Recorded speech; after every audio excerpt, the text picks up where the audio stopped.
Magandang umaga sa ating lahat. So ngayong araw guys, nagluluto ako ng noodles. Nilagay ko yung sobra sa sardinas. Ito yun ang aking breakfast ngayong araw na ito guys.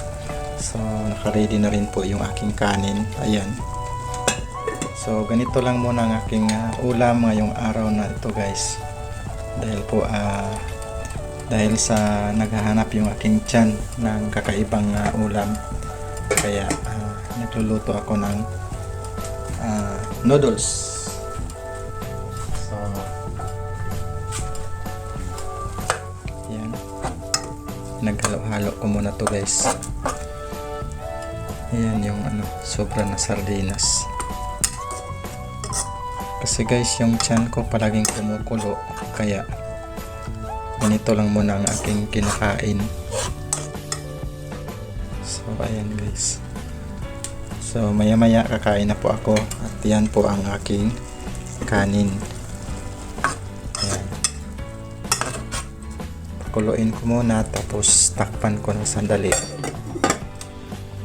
So nag-init rin ako ng tubig guys, dahil mayroon ako ditong Milo. Ito yung aking Milo guys.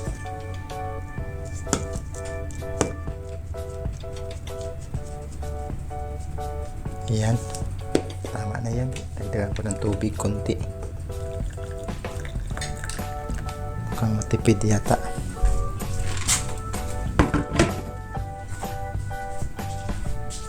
So yun na nga guys, tapos lagyan ko lang ng konting asukal. Ito lang, yan kalaman, kasi white color kasi yung asukal dito, kaya yan lang muna yung aking Milo. So yan,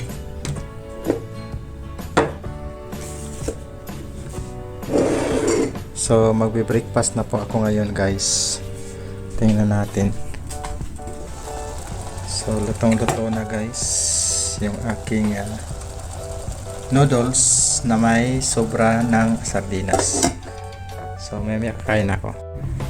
So ayan na po guys,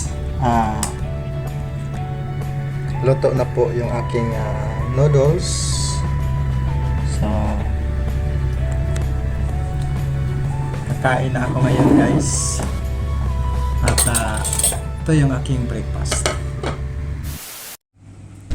So ngayong araw po guys ay tuloy-tuloy ang renovation ng aming accommodation ngayon, dahil po babaguhin po ang struktura, ang formation ng mga portable cabins guys.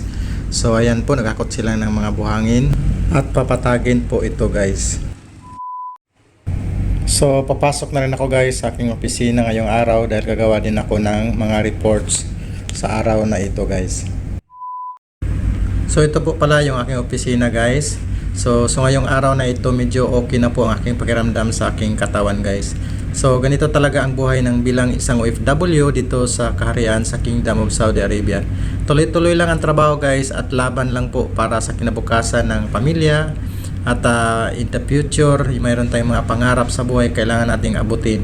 Kaya sabayan lang po natin ang dasal. Maraming salamat sa inyong pagsubaybay. Paalam.